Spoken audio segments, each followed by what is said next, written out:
Three things you need to know about your loved one who struggles with chronic skin picking, hair pulling, or nail biting, also known as body focused repetitive behaviors or BFRBs. Before I share that with you, though, I just want to acknowledge you and say you are a legend for being here and finding ways to understand and support your loved one better through this struggle. Just by you being here and listening to this alone tells me that you are an amazing person and that you are deeply dedicated to your loved one's well being. And I am so glad that I can be of service. Now, here's the three things you need to know.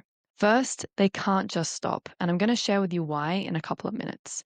Second, commenting on the behavior, asking them why they're doing it, or swatting their hand away only builds more shame, self judgment, and feelings of isolation. Three, don't take it personally. It's not your fault. That's not to say that you're perfect. That's not to say that your loved one is perfect. We all have ways that we can grow, and we all have behaviors and ways of relating that can hurt the other person. Regardless, the root cause of this self destructive behavior is not you. So let me shed some light on what skin picking, hair pulling, and nail biting really are, why your loved one engages in it, what you can truly do to support them so that you don't fall into the caregiver or fixer role, so that you can have that peace inside yourself knowing that you are doing enough and that you can also give them the reassurance and the support that they truly need. And then, of course, we'll talk about what you can do to help yourself. Because by the end of this, you're going to realize that you actually understand what is going on with your loved one so much more than you think you do. And this perspective shift and understanding changes everything. Real quick, if you are listening to this because you are a parent of a child who is struggling with one of these behaviors, I have two other episodes that are better suited to you. Episode number 6, How to Help a Child with Body Focused Repetitive Behaviors, and episode 7, Healing Yourself and Your Child Who Picks Their Skin. It's an interview I did with a client. I helped her and her daughter in their journeys to healing from chronic skin picking.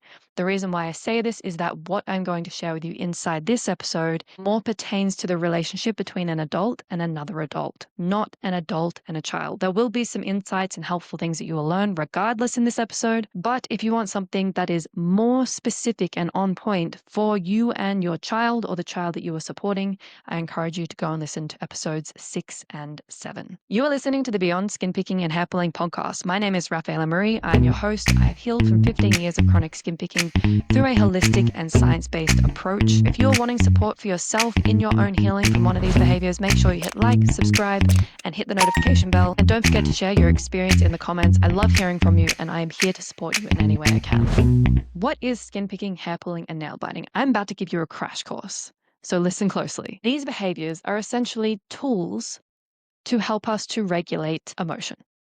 They are unhealthy coping mechanisms. The reason why we use these coping mechanisms rather than healthier ways of coping with emotion and self-regulating is because, potentially like you as well, your loved one didn't learn the skills that they needed to learn as a child, as a teenager, to help them to healthily connect to their body, process, understand, and regulate their emotions. Rather than being helped through the intense emotions that children and teenagers experience, they were left alone with them. So many people were left alone with them because that's just how things were done in the good old days. And this isn't to blame anyone's parents. This is just facts. This is reality. Being emotionally in tune with your child was not a priority or something that was talked about until relatively recently. Now, the thing is, when a child is not shown how to process their own emotions from an adult, they find other ways to cope with those emotions. And those ways are typically self-destructive because children cannot navigate their own emotions. Their brain is not developed enough. And it is one of those skills that we must learn from a mature, emotionally mature adult. Just like a child is not going to learn how to use a knife and fork unless they're taught how, a child is not going to learn how to navigate anger, frustration, sadness, jealousy, disappointment, unless they are guided through that. When we aren't guided through that, we shut down. And this doesn't mean that you can't still enjoy your life. It doesn't mean that you had a bad childhood. It doesn't mean you have to have experienced really bad trauma to struggle with your emotions. I talk to a lot of people who have had really loving parents. They have great relationships with their parents. But then ask yourself, how did their parents or how did your parents deal with their own difficult emotions? Did you see them dealing with them? Or was it swept under the rug? Did they keep it to themselves? Did they not show when they were struggling?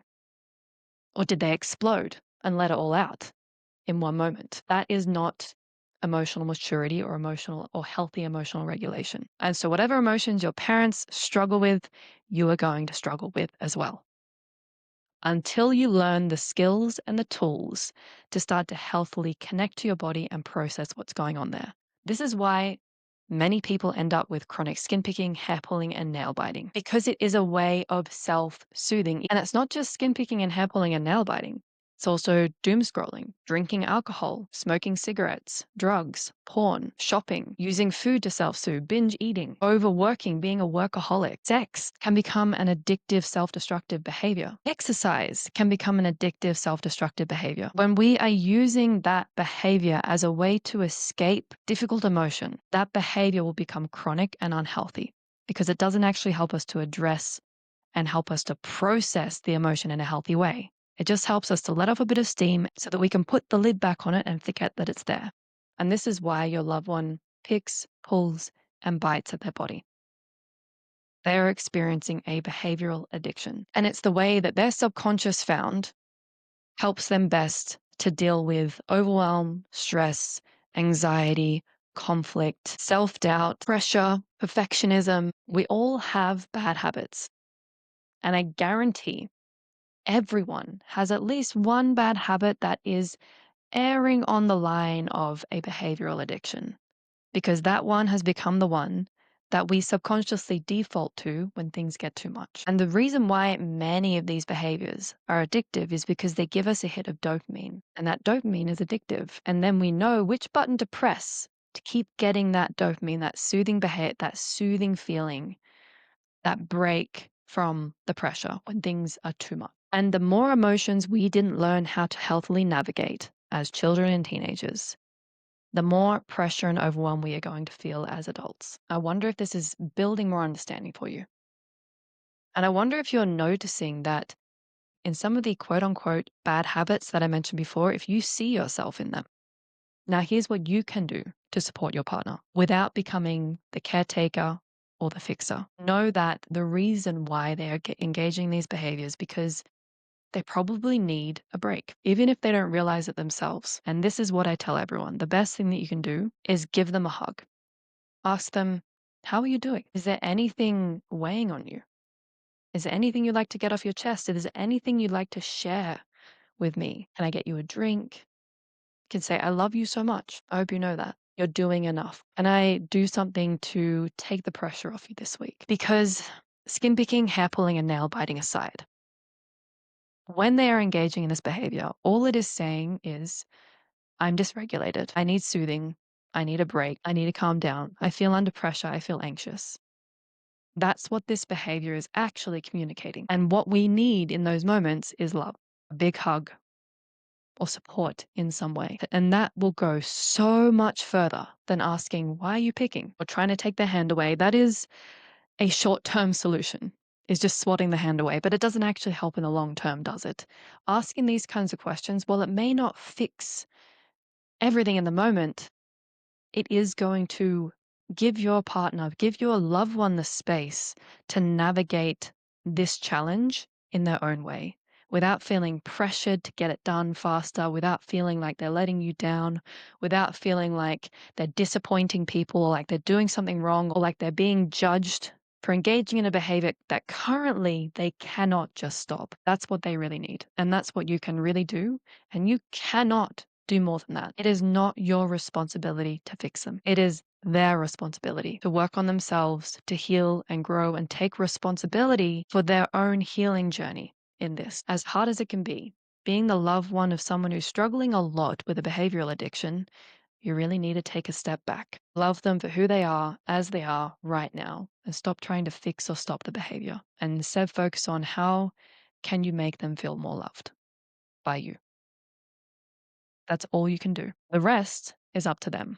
Now, last but not least, we are going to talk briefly about what you can do to help yourself, because often what upsets us or triggers us in another person, if it really frustrates you to not be able to fix this and make this go away, there's probably a high chance that you connected to one of the things I mentioned before when I was talking about bad habits, behavioral addictions, or borderline behavioral addictions. Most likely you have one too. You have something that lets you escape and just have a break. And whatever that behavior is for you, or whatever that thing is for you, you know on a deeper level that it's not really helping, that it's potentially having a long-term detrimental effect on you and not a long-term positive or neutral effect. For example, my husband loves to switch off and watch soccer, football if you're anywhere else in the world. Now, is that used as a distraction and a way to just switch off? Yes.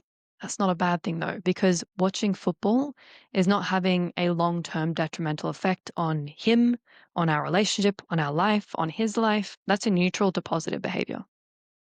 But we all have some bad habits that we really struggle to say no to, rather than focusing on trying to fix your loved one's problem. Focus on how you can help yourself. Where can you grow? Where are you holding yourself back? Where are you struggling? Because you're human too. The opposite of addiction is not sobriety, it's connection. Whatever bad habit bordering on addiction that you have or your partner or a loved one has is not a cry to be fixed, it's a cry for connection. And so, in what ways are you disconnecting from your relationships, from yourself? In what ways are you hiding from yourself? If you are willing to show up and listen to a podcast to support your partner or your loved one, then be willing to do that for yourself as well. Show up for yourself. And maybe you're already doing that, which is amazing. And if you're not doing that just yet, I wonder if you're noticing that now might be the time to start. Prioritize you. You deserve to be well as well. And if you found this episode valuable, please do hit like and subscribe and the notification bell. Share your thoughts in the comments below or leave a 5-star review if you are on Spotify or iTunes. All those interactions really support what I'm doing and helps to push this podcast and this content out to more people who are needing this kind of support. Thank you so much for hanging out with me. I will see you next Tuesday for the next episode of Beyond Skin Picking and Hair Pulling.